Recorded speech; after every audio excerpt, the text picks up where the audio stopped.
నమస్తే అన్న, అందరికీ నమస్కారం. యానంలో దారుణం చోటు చేసుకుంది.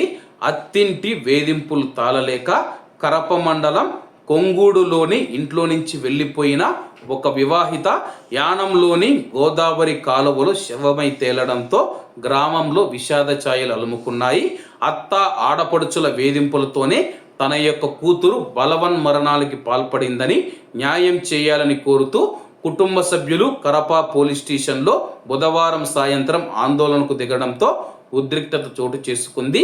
బాధిత కుటుంబ సభ్యులు పోలీసులు తెలిపిన వివరాల ప్రకారం కజులూరు మండలం డేగలపేటకు చెందిన దేవు త్రిమూర్తులు చక్రమ్మ దంపతుల ద్వితీయ కుమార్తె సౌమ్య 23 సంవత్సరాలు, కరప మండలం కొంగూడుకు చెందిన అట్ల సుబ్బరాజు అలియాసు సుభాష్కు ఇచ్చి 3 ఏళ్ల క్రితం పెళ్లి చేశారు.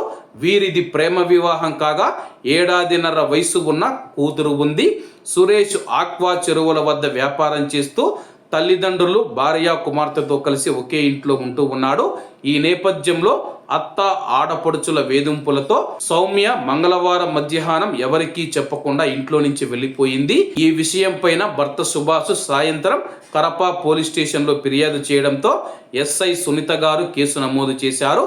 బుధవారం ఉదయం యానంలోని ఆమె మృతదేహం లభ్యమవడంతో అత్తింటి వేధింపులతోనే ఆమె ఆత్మహత్యకు పాల్పడిందని తల్లిదండ్రులు త్రిమూర్తులు చక్రమ్మ బంధువుల మృతదేహంతో ఆందోళనకు దిగారు. ఎస్ఐ సునీత గారు మాట్లాడి న్యాయం చేస్తారని భరోసా కల్పించడంతో వాళ్ళు ఆందోళన విరమించారు. ఏది ఏమైనా సరే కానీ ప్రస్తుతం ఉన్న సమాజంలో చాలామంది ఆడపిల్లలు మనం చూసుకుంటే ఒక ఇంట్లో 20 సంవత్సరాలు 23 సంవత్సరాలు పుట్టి పెరిగి ఉంటారు. పుట్టి పెరిగిన తర్వాత మనల్ని నమ్ముకొని మన ఇంటికి వచ్చినప్పుడు వాళ్ళను వేధింపులకు గురి చేస్తే కానీ ఇటువంటి సంఘటనలు జరుగుతాయి.